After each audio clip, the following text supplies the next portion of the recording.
देश में राष्ट्रपति चुनाव के साथ साथ अब उपराष्ट्रपति चुनाव को लेकर भी हलचल तेज हो गई है।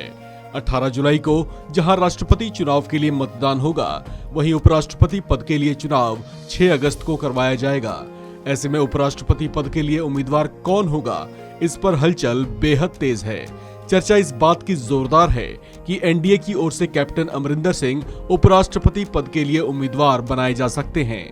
अगर ऐसा होता है तो उनका जीतना भी तय माना जाएगा। कैप्टन अमरिंदर सिंह को उपराष्ट्रपति बनाए जाने की संभावनाओं को लेकर चर्चा है कि बीजेपी ऐसा कर सिख समुदाय में एक सकारात्मक संदेश देने का प्रयास कर सकती है, जिसका फायदा उसे पंजाब विधानसभा के अगले चुनावों में भी हो सकता है। वहीं इससे वह कांग्रेस को एक मनोवैज्ञानिक झटका देने में भी सफल हो सकती है। गांधी परिवार के बेहद करीबी रहे कैप्टन अमरिंदर के राज्यसभा के सभापति बनने से उसे लगातार असहज स्थिति में रखा जा सकता है। बात देश की राजनीति में कांग्रेस की लगातार ढीली होती पकड़ की करें तो उसकी कमजोरी बीजेपी के लिए लगातार संजीवनी साबित होती चली गई। संख्या बल के लिहाज से संसद के दोनों सदनों में मजबूती से काबिज एनडीए के लिए राहें जहां आसान बनती चली गई हैं, वहीं राजनीतिक पंडितों का ये कहना भी है कि विपक्षी दल कांग्रेस बीजेपी के लिए वरदान साबित होती जा रही है। पिछले 8 सालों में ही कांग्रेस को ताबड़तोड़ चुनाव हारते देखा गया है। 2014 के बाद 2019 के लोकसभा चुनाव में भी उसे सिर्फ हार नहीं बल्कि ऐसी हार मिली कि वो सदन में संख्या बल के लिहाज से सम्मानजनक स्थिति में भी नहीं पहुंच पाई। कई राज्यों के विधानसभा चुनाव में तो उसका सुपड़ा ही पूरी तरह से साफ हो गया।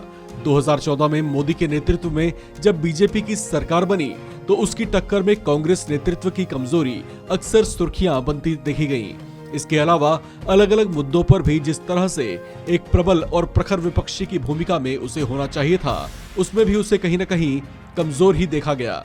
राजनीतिक पंडितों की माने तो इसके पीछे सबसे बड़ा कारण कांग्रेस नेतृत्व में पार्टी नेताओं का डगमगाता विश्वास, जबकि अलग अलग राज्यों में कांग्रेस की अंदरूनी सिरफुटौल से कांग्रेस के लिए आत्मघाती स्थितियां पैदा हो गईं, जिससे कांग्रेस पिछले कई दशकों या अपने अस्तित्व से लेकर अब तक की सबसे कमजोर स्थिति में पहुंच गई है। इसे राज्यवार तरीके से समझा जाए तो असम, हरियाणा, गुजरात, मध्य प्रदेश, गोवा और उत्तराखंड जैसे राज्यों में जहां कांग्रेस की अच्छी पकड़ समझी जाती थी, वहां उसे बीजेपी के हाथों परास्त होना पड़ा। जबकि अपने सबसे मजबूत गढ़ पंजाब में तो उसका सुपड़ा ऐसा साफ हुआ जिसका अंदाजा उसे खुद भी नहीं रहा होगा। यहाँ सिद्धू और कैप्टन अमरिंदर के बीच आपसी तनातनी ने कांग्रेस को गहरी चोट पहुंचाई, जिसे कांग्रेस की आलाकमान संभाल पाने में नाकामयाब रहे। अब आगे कांग्रेस के लिए चुनौतियां 2024 के आम चुनाव की भी हैं, लेकिन वर्तमान में कांग्रेस की जो दशा दिखाई दे रही है, उसे देखते हुए कांग्रेस के लिए 2024 का चुनावी पहाड़ चढ़ पाना मुश्किल ही लग रहा है। इस खबर में फिलहाल इतना ही। बाकी अपडेट्स के लिए बने रहिए वन इंडिया हिंदी के साथ।